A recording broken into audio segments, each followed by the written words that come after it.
குருவே துணை. நம்ம வாடிக்கையாளர்கள் அனைவருக்கும் வணக்கம். இன்றைக்கி நம்ம எதை பற்றி பார்க்க போகிறோன்னா, 7ஆம் இடத்தை பற்றி பார்க்க போகிறோம். 7ஆம் அதிபதியை பற்றி பார்க்க போகிறோம். 7ஆம் அதிபதி ஒருவருக்கு மன வாழ்க்கையை கொடுக்கக்கூடிய அதிபதி. ஒரு பெண்ணுக்கு கணவரையும் ஆணுக்கு மனைவியையும் கொடுக்கக்கூடிய அதிபதி தான் 7ஆம் அதிபதி. இந்த 7ஆம் அதிபதி நல்லா இருந்தால் தான் ஒரு மனிதனுக்கு மன வாழ்க்கை மன நிறைவோடு வாழ்க்கை அமையும்.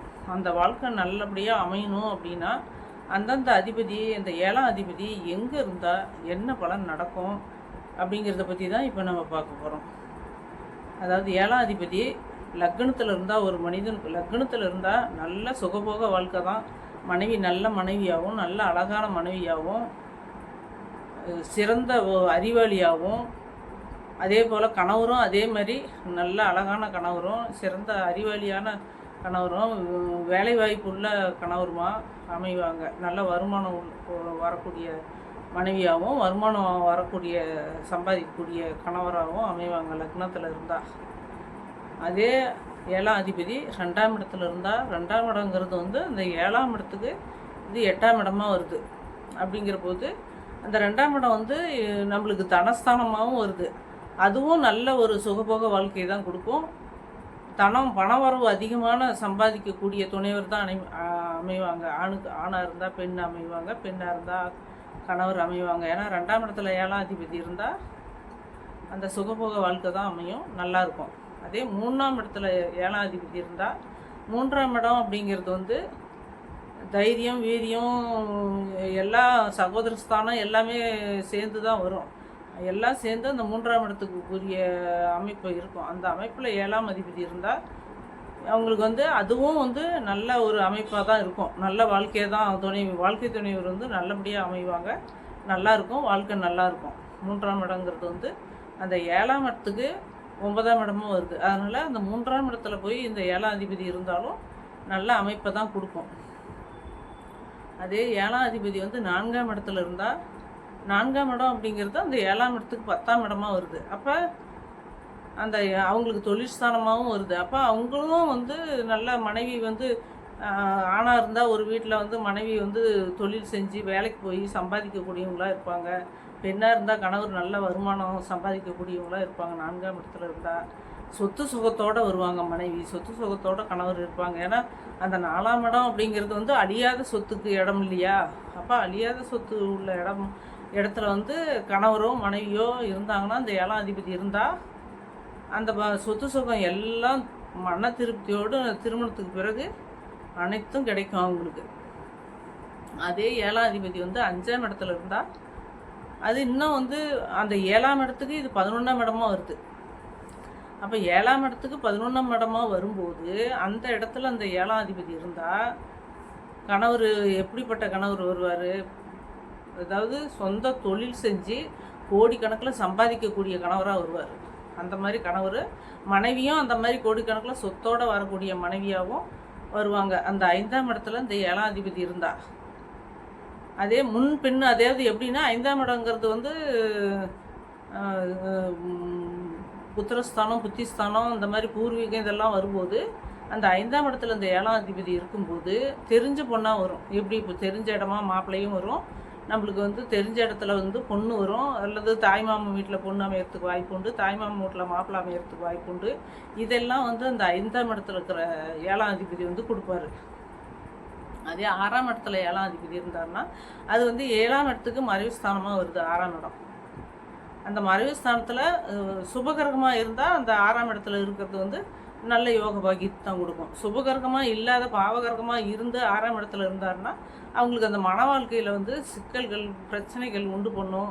கோர்ட்டு கச்சேரி இந்த மாதிரி எல்லா இடத்துக்கும் போக வேண்டிய இதாக உண்டு பண்ணி நம்மளுக்கு பிரிவினை உண்டு பண்ணக்கூடிய நேரமாக வந்துடும். அந்த 6ஆம் இடத்துல 7ஆம் அதிபதி இருந்தார்னா அந்த பாக்கியத்தை கொடுத்துரும், கெடுதல் செய்ய வேண்டிய பாக்கியத்தை கொடுத்துரும். அதுவே குரு பார்வையில் இருந்துச்சுன்னா அது யோக பாக்கியமாக மாறும். மனைவி வந்த பின்னாடி பெருத்த யோகம், கணவர் வந்த பின்னாடி பெருத்த யோகத்தை கொடுக்கக்கூடிய இடமா மாறும். 6ஆம் இடத்துல 7ஆம் அதிபதி இருந்து அது குரு பார்வையில் இருந்தால். அதே 7ஆம் அதிபதி 7ஆம் இடத்துலையே ஆட்சி பெற்றிருந்தால் அது நமக்கு ஈக்குவல். அதாவது எப்படின்னா, நாம் இன்றைக்கி எந்த அளவில் வசதி வாய்ப்பில் இருக்கிறோமோ அந்த அளவுக்கு விட ஒரு பங்கு மேலே இருந்து வரக்கூடிய மனைவியோ கணவரும் அமைவாங்க. எப்படின்னா வசதி வாய்ப்புலேயாகட்டும், படிப்புலேயாகட்டும், எல்லா விஷயத்துலையும் 7ஆம் இடத்துலையே ஆட்சி பெற்று இருந்தால் 7ஆம் அதிபதி அந்த மாதிரி மனைவியோ அந்த மாதிரி கணவரும் அமைவாங்க. குறைபாடு இல்லா வாழ்க்கை. அதே 7ஆம் அதிபதி 8ஆம் இடத்துல இருந்தால், சுபகிரகமாக இருந்தால் 8ஆம் இடத்துல மறையலாம். மறைஞ்சால் ஒன்றும் பிரச்சனை இருக்காது. அதே பாவகரமாக இருந்தால் மறையக்கூடாது. மறைஞ்சி கூறுபார்வையில் இருக்கணும். அப்படி மறைஞ்சிருந்தாலும் சுபகிரகமாக இருந்து பார்வை ஏதாவது நல்ல சுபகிரகத்தின் பார்வை இருந்துச்சுன்னா 8ஆம் இடத்துல மறைஞ்சிருந்தாலும் மன வாழ்க்கை நல்லபடியாக அமையும். எதுவும் குறைபாடு இருக்காது. அதே 7ஆம் அதிபதி 9ஆம் இடத்துல இருந்துச்சுன்னா இன்னும் யோக பாக்கியம், பெருத்த யோக பாக்கியத்தை கொடுக்கும். ஏன்னா 9ஆம் இடங்கிறது பாகிஸ்தானம், தர்மஸ்தானம் அப்படின்னு சொல்கிறது. அந்த ஸ்தானத்தில் போய் 7ஆம் அதிபதி இருந்தாருன்னா அவங்களுக்கு பெருத்த யோக பாக்கியமாக இருக்கும். ஏன்னா அழியாத சொத்துக்களை நிறையா நம்மளுக்கு கொண்டு சேர்க்கக்கூடிய மனைவியோ கணவரோ வருவாங்க. நம்மளுக்கு ஒத்துழைக்கிறவங்களாகவும் வருவாங்க. ஏன்னா 9ஆம் இடங்கிறது பாகிஸ்தானம், அதனால் அது நல்லாயிருக்கும். அதே 7ஆம் அதிபதி 10ஆம் இடத்துல இருந்தார்னா அந்த 7ஆம் இடத்துக்கு இந்த 10ஆம் இடம் 4ஆம் இடமாக வரும். அப்போ 4ஆம் இடமாக வரும்போது அது அழியாத சொத்துக்கள் உள்ள இடம் தானே 4ஆம் இடம். அப்போ அந்த 7ஆம் அதிபதி 4ஆம் இடத்துல இருந்து 10ஆம் இடத்துல இருந்தால் 7ஆம் இடத்துக்கு 4ஆம் அதிபதியாக வராது, 4ஆம் இடமாக வருது. அப்படிங்கும்போது அந்த 10ஆம் இடத்துல 7ஆம் அதிபதி இருக்கும்போது இவங்களுக்கு குறைபாடு இல்லாத செல்வங்கள் தானாக பணம் அவங்க இடத்துல இருந்து வந்துக்கிட்டே இருக்கும். அந்த மாதிரி அமைப்பு கொடுக்கும். அந்த 10ஆம் இடத்துல தொழில் செஞ்சு வரலாம். தொழில் செய்யாமே அவங்க பொண்ணு கட்டுற இடத்துலையோ பொண்ணு கொடுத்த இடத்துலையோ அவங்களுடைய பிஸ்னஸ் மூலிமா பணம் வரவு வந்துக்கிட்டே இருக்கும். அந்த மாதிரி 10ஆம் இடத்துல 7ஆம் அதிபதி இருந்துச்சுன்னா அந்த மாதிரி பாக்கியமும் வரும். அதே 11ஆம் இடத்துல 7ஆம் அதிபதி இருந்தாலும் அந்த பாக்கியம் தான் வரும். வருமானம் தானாக வந்துக்கிட்டே இருக்கிற மாதிரி அமைப்பு கொடுக்கும். சொத்து சுகமும் தானாக 11ஆம் இடத்துல 7ஆம் அதிபதி இருந்துச்சுன்னா அதே அழியாத சொத்துக்களும் சேரும். குறைபாடு இல்லாத சொத்துக்கள் சேரும். நாம் சம்பாரித்து வைக்கிறத விட பன்மடங்கு அதிகமாக மனைவி இடத்துலையோ கணவர் இடத்துலையோ இருந்து இந்த 7ஆம் அதிபதி 11ல் இருந்ததுன்னா அந்த பாக்கியத்தை பெருத்த பாக்கியத்தை கொடுக்கும். அதே 7ஆம் அதிபதி 12ல் இருந்ததுன்னா கொஞ்சம் மறைவு ஸ்தானம்னு சொல்கிறது. நம்மளுக்கும் மறைவு ஸ்தானத்தில் அந்த 12ஆம் இடத்துல அந்த 7ஆம் அதிபதி உட்காந்தாருன்னா நம்ம கட்டிட்டு கல்யாணம் பண்ணும்போதே கணவராக இருந்தாலும் அல்லது மனைவியாக இருந்தாலும் நம்மளை விட ஒரு மடங்கு குறைவான இடத்துல தாழ்வான இடத்துல தான் நம்ம திருமணம் செய்ய வேண்டிய சூழ்நிலை உருவாக்கும். அந்த மாதிரி செஞ்சாலும் மென்மேலும் வந்த பின்னாடி படிப்படியாக உயர்வு தரும். இப்போ 7ஆம் அதிபதி 12 வீடுகளில் இருந்தால் என்ன பலன் நடக்குங்கிறத பற்றி பார்த்துருக்குறோம். இப்போ அந்த 7ஆம் அதிபதி ராகு கேதோடு சேரக்கூடாது. ஏன்னா திருமண வாழ்க்கை நல்லபடியாக அமையணும் அப்படின்னா அந்த 7ஆம் அதிபதி ராகு கேதோடு சேரக்கூடாது.